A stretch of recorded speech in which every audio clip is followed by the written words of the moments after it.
Hey everyone. I'm asking for a few students who I know somewhat well to give me models so that I could talk about them as long as they're comfortable sharing them. I'm not doing it a lot. I'm approaching them, so don't email me now and be like, can you do it for me, please? The expectation at the moment is that I will, in the next week or so, create a online schedule and likely have Skype meetings next week on paper for 15 minutes only because it's impossible to do without a really set schedule, unlike what we do at the coffee shop. So this is our first one. I'm hoping to do three. I've approached 3 or 4 students about it. So let's just look at this one. So first things first, this is APA 7th edition, the new one. It looks pretty good. I've deleted a name here because you guys don't need to know who it is. But page number's up here in the corner. It's not a professional paper, so we don't have a running head. The title looks great. Again, the name is missing. It's fine. Something that I will show you that I just discovered and I've been sort of reiterating to you all along is you guys really need to be using the tools in Microsoft Office in order to better utilize these things in your essay. For example, I've just deleted a space here. I'm going to delete one more. And you see her title moves up the page. This is because rather than using the page break, which is a great tool, she's using the enter button several times over. And so what I would want to do is just reiterate, all you have to do is hit insert, and here's page break. It'll insert the page break wherever you want it. I'll show you why this is such a big deal later. Again, this title looks great. I'm going to click this to make sure there's not a space. There's not a space. So let's get into the actual writing of this essay. So it starts here with the introduction of online hybrid learning courses. With the introduction of online hybrid learning courses, the traditional learning environment has been altered. Has been altered is a passive voice sentence. We don't want to start that way. Who or what is doing the altering? Why isn't that the subject of the sentence? And in fact, it's hidden up here. So what we could do is just get rid of with and say the introduction of online has altered. Has altered.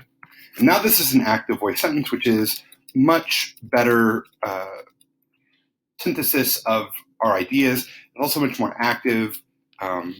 So this is what we're talking about when we're be very careful in how you begin these kinds of essays, because these kinds of things are the ways in which you can get an audience to not begin listening to you. A student emailed me or texted me in the question of the instruction form about the use of pronouns. Again, we don't want to put you or I in this paper as much as possible, because if we put you, I mean, you is very accusatory. And so if it had just been like, can you imagine? Be like, no, I can't. I'm done, especially if I don't want to imagine. So you have to be very careful on how you start that. I do like this beginning otherwise once it's been made active, and it's a great way to start. It tells us right away our topic is going to be online hybrid learning and how it has altered traditional learning. And then she goes deeper into it. It's, okay, well, I want to talk about the time they spend in here. And I want to talk about how this alters what we consider a classroom, specifically these discussion things, which I'm sure you're all experiencing very well right now. There is a significant problem. This is an existential statement. We don't want existential statements. We would like them to be more powerful than just saying a problem exists, right? Why don't we just say, however, the online environment lacks social presence? Just call it that and be done. In classes and in private meetings, I've definitely told many of you, you don't ever want to start a sentence with this or that or there as the subject of the sentence. You always want a noun in there. So rather than say that is the problem, I'm going to say that lack of presence is the problem, for example, here. So that's something here, is we just want to put that social presence is the problem, rather than sort of being coy about it.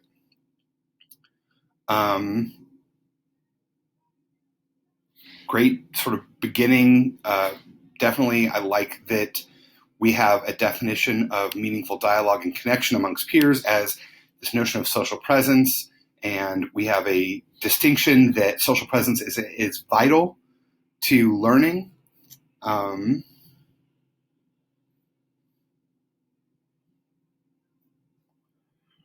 so we're getting to the root of the problem. The root of the problem here is that without social presence, there's not what we would, in my field, call there's not a intrinsic motivation to participate, which is very true. Again, this is a problem, right? And being very didactic here about it, it doesn't give it presence. Imagine you're talking to your parents and being like, we need to talk about how you guys are really not giving me much freedom now that I'm 19 and, I've spent my first year at college. This is a problem I'm directing at you, mom and dad. They would not like that. What you have to do is give it presence rhetorically. So we want to do that. We want to sit there and talk to these educators about why this is a problem for them, right? And again, we need to talk to the whys of an educator. Why did we become educators? I mean, you guys know me well enough to know that my goal is that you succeed. And so if you really wanted to hit home for me, you got to be talking about how without social presence in an online forum, you're not going to be successful. And I'm like, well, then I got to find a way to put social presence in this classroom. And so I think that we're getting to that here. I would definitely revise this little section from here down so that we're giving it presence. We're building a little bit of pathos within our educators. The other thing is the thesis is 2 sentences. The solution lies with how teachers can effectively use online resources to engage the social presence. Social presence of online platforms can be enhanced through 2 strategies. This is what I consider a leftover of the 5-paragraph format, where you've given us the idea. You don't need to be more specific than that, right? What happens next is someone who's be like, well, it's not 2 strategies, it's 3 strategies, it's 4 strategies. So we can actually just remove that counter argument by removing the list and being like, we just need to utilize these learning platforms to enhance social presence. Great, done. Call it that. Then when you get in there, you can start to define 2 strategies that'll do it. There might be more. And so this allows for other people to add on to your argument, actually strengthening your initial argument. Because if they're allowed to support you with new strategies, with new ways of doing it, your argument gets stronger and stronger every time someone comes to your aid and cites your paper.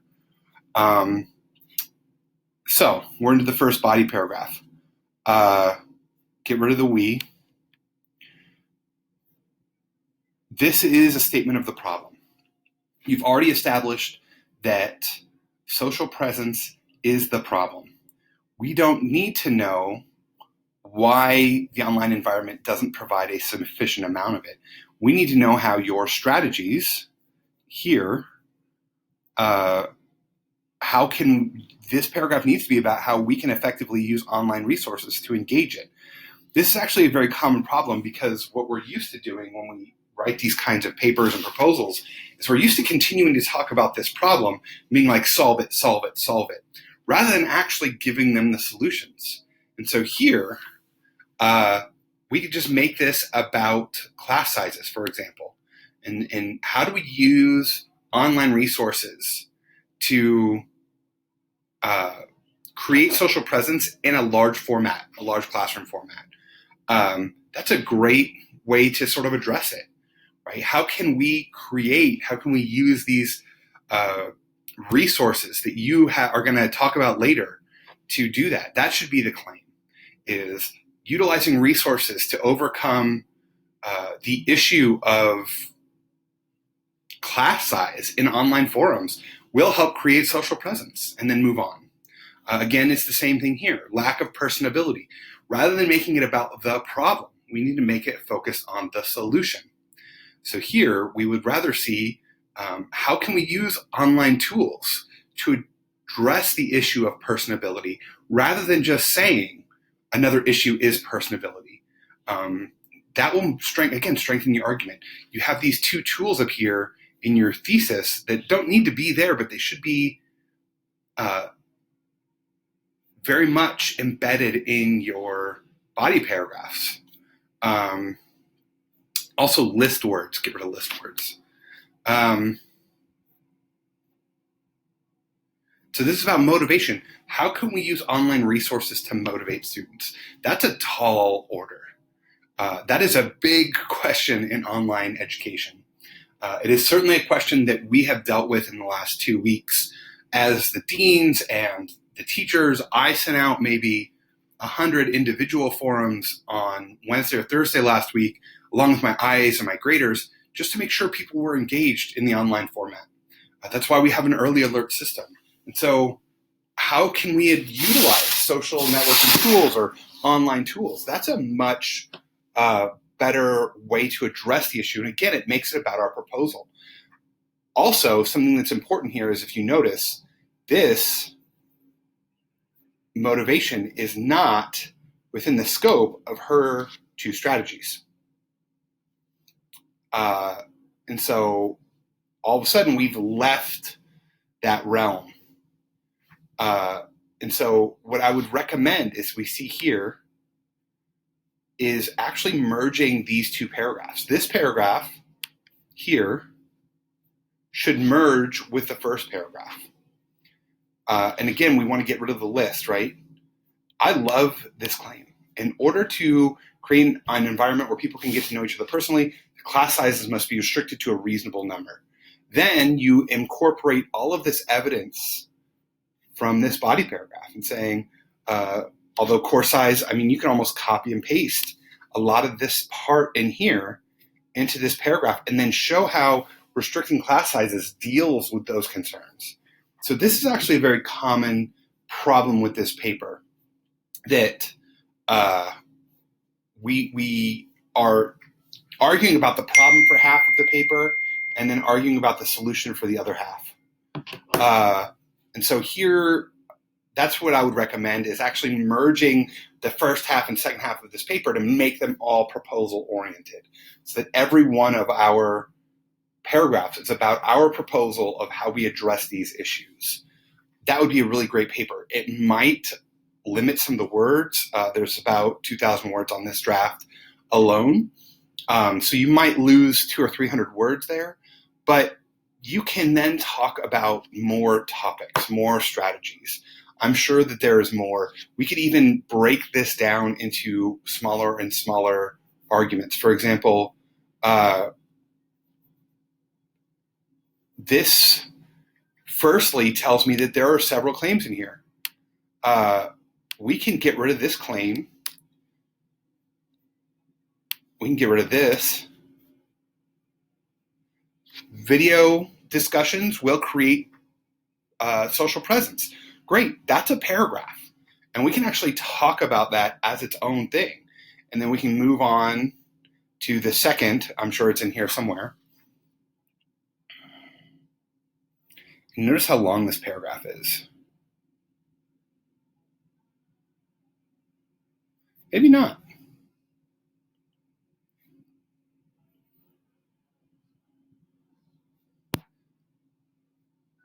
So yeah, I don't notice any, they further found, no. Nope, this whole paragraph, so that was just a bad claim, because there was no second. But I like that claim, it's great. Self-videoing can create, or the use of self-videoing in online discussions can create this notion of social presence. That's a great sort of topic. Some things that I would hope that this would address are things like FERPA. We haven't even talked about FERPA yet. How does this balance with FERPA? And so we need to talk about FERPA in the digital age. And that's a big question. That's actually a question I've written on and studied for a lot of my life, because frankly, the institutions don't want to deal with it very much. I think that they are taking a hands-off approach largely to negate their liability. If they had a stance, and that stance could be attacked for either First Amendment issues or privacy issues or FERPA violations. And so I think that they are largely leaving it a wild west so that they can't be held responsible. But that's an issue we should definitely be discussing as we engage with this idea of how do we put someone online and have them video conference a conversation that is asynchronous. We haven't even introduced these terms of like asynchronous. Our classes move to an asynchronous format. You might have classes that are synchronous because they still require you to show up at your time and log into like a Zoom meeting or something. But this is asynchronous, meaning we are not there. Does that mean that these video conversations are synchronous? That's an interesting point. It also creates issues of people with autism spectrum. They already struggle with social cues. If you incorporate more and more technology into those social circumstances, they struggle more. Those social cues that are so easy for many of us are really hard for people with autism spectrum. And when you remove those social cues because you're looking at someone on a screen and you're not telling things like, body language is not as prevalent, what happens then? What happens for people who have anxiety or self-consciousness issues? And so I think that there's a lot of room here to deal with some counter arguments, deal with some pushback that I would definitely love to see by combining some of these paragraphs down and really getting into this notion of videos, right? And so they're talking about, again, synchronous video conferencing, great. But we need to talk about, well, that creates the ability for the class to be cut, clipped, and put online. And is that something we really want for our classes? So let's get to the conclusion.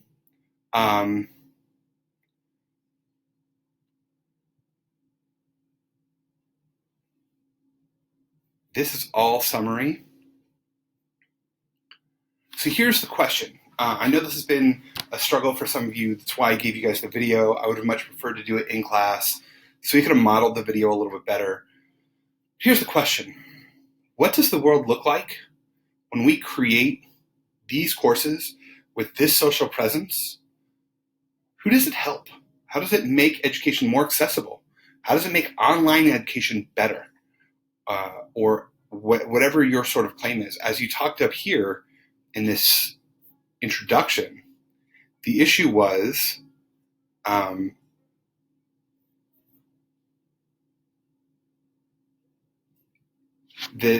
idea that we're losing critical thinking skills, we're losing basic literacy skills, we're losing problem-solving skills, and if we start to incorporate other things like accessibility, like autism spectrum, and we start to incorporate those things, we might actually have a better system than we have now. And if we start to also talk about who needs this education the most, those who are at risk, again, you guys wouldn't know this, but I grew up sort of in weird areas, and one of the places I lived was in East LA. And one of my ex-girlfriend's daughters, or not daughters, one of my ex-girlfriend's sisters had to be pulled out of school because she was being threatened by gangs. And that's a reality for her. She had to be homeschooled from that point on and have online education.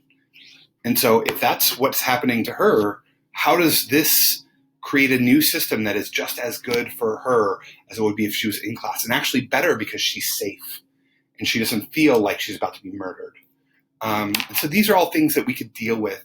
Now, I know that's a lot. I don't expect all of it to go into this paper. It's about directions and context. I do think that that video conferencing paragraph really lends itself to counter arguments of, especially if you're talking to educators and administrators who you want to implement this, they're concerned about FERPA. They're concerned about liability. They're concerned about accessibility, net neutrality, like how do we get students online? That was a big concern. These are all things that we could start to address down there at the bottom and be like, hey, I know that this is an issue, but it's cheaper, or, we can give hotspots as part of our education so that they can access the internet during these times, or, some means or measure to ensure that we're dealing with the counter arguments that would be inherent to our audience. You again have to kind of guess who your audience is. In this case, I know this very well. It's sort of my field of study. It was for a long time, at least. So there you go. If you have questions, great. Hopefully this helps you guys see a little bit of what I'm looking for. I hope to have 2 or 3 more of these videos up for you in the next day or two to help you guys do peer reviews. If you need anything, let me know. Otherwise, I hope this helps.